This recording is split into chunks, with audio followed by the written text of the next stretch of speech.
Hey guys, we're here with another Foundations video where we are going to talk about the basics of padding on keys during a worship set. When you're present in one of our services, you should be able to notice a warm ambient sound along with piano coming through the PA system for most of the service, providing an almost constant music bed for speaking moments and transitions. We call this padding, and we use it to help promote continuity within our services and tell a unified story. In this video, which we will call Padding 101, we are going to talk a little bit more about the why behind padding, the specifics of what padding should consist of, and the general style of playing that will allow us to achieve what we're after in a pad. There are a couple of things that the music provided by padding accomplishes during a service. The first is that padding provides a more audibly pleasing environment for a communicator to deliver their message in. God has designed music to help ease anxiety, to help us focus on Him, and to help us engage Him with our emotions. So we think that it should be used to complement whatever is being said from stage during a service. To the listener, a speaker's words will stand out more when there's subtle music playing behind them because of the way that music helps us to relax and focus. This is very similar to using backlighting or a bokeh effect to make the subject of a photo pop to the viewer. In the same way that a blurred background draws attention to the subject, padding draws attention to the words of a speaker by blurring out audible distractions that may be present in a service, like people shuffling in their seats or doors opening and closing. The second is that padding acts as a musical glue for the elements of corporate worship. Whether someone's giving a call to worship or speaking during a host moment, having a pad underneath signals that the moment, even though singing isn't involved, is supposed to contribute to the overall worship set in a meaningful way. We want the attention of our people to be maintained in these moments, and we wouldn't be helping them if we caused a distraction of some kind. Silence is a distracting alternative to padding and can create an awkward environment for our people's minds to wander in and can make a service feel choppy instead of continuous. Now, when we use the term pad in our context, we are usually referring to a blend of a synth and a piano. And the synth provides the base layer that we are able to fade in slowly and sustains throughout the moment so that there aren't any moments of silence. And the piano provides a more emotionally pleasing sound with a little bit of movement. Incorporating the piano helps to bridge the gap between a speaking moment and the next song, especially if pianos play a prominent role in the song.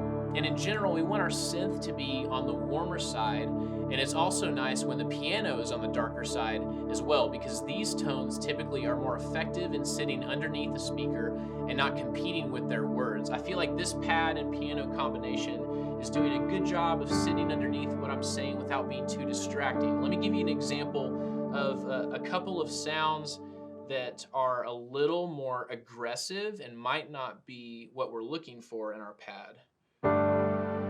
So we can notice right away that the synth is a little brighter and the piano itself pokes out a little more as well.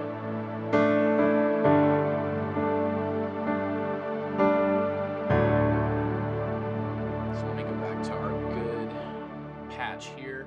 As far as the mix of the synth and piano goes, there isn't an exact ratio that's perfect every time, but you should experiment with your worship leader and audio engineer to determine the optimal mix for the moment. So if we're just starting with our pad, let's find the level of piano that complements the moment well. We can just play along with the pad and then progressively bring in our piano a little bit.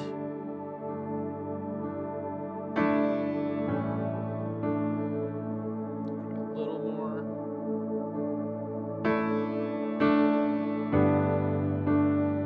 I feel like that's a pretty good spot right there. Now that we've established the purpose of padding and a general sound to aim for, let's talk about what we should be playing when we're padding. One really important thing to remember is that our padding is going to always be in support of something else that's going on during the service. So what you play is always going to be influenced by the moment. Some things that would be helpful to consider as you're padding are where you are in the set, what's currently being said, and what is coming next.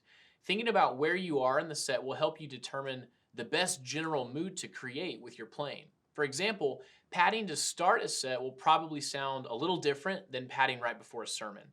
To start a set, you're essentially going to be the one bringing in the first musical element of the service, so you can help set the stage for the mood of the morning and bridge the gap between that first welcome moment and the first song. Right before the sermon, however, you should be padding in the context of the song that was just sung and the words that the pastor is praying, following the major and minor thematic flow of the theology being communicated. Playing according to the words being spoken only requires you to listen and adapt on the fly.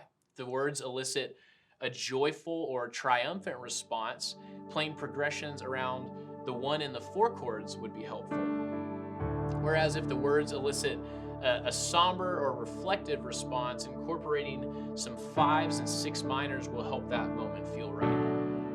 The last thing to think about, particularly if the moment in focus is right before another song, is to not distract from the speaking moment by playing parts or melodies from the next song. You don't need to do too much in order to be successful here, and overplaying can really distract people from focusing on what is important. If there's a keys part that starts the next song, instead of playing that part early, you can actually play a progression that will eventually lead into that part and play something in a similar octave and tempo. For example, if the part starts in the 1 chord, you can bounce around between the 4 and the 5 and then fall down into the 1 from the 4, or walk up to the 1 from the 5 to start the song. Here's an example from Living Hope. I can pad in the 4, then go to the 5, then I'm going to walk up to the part.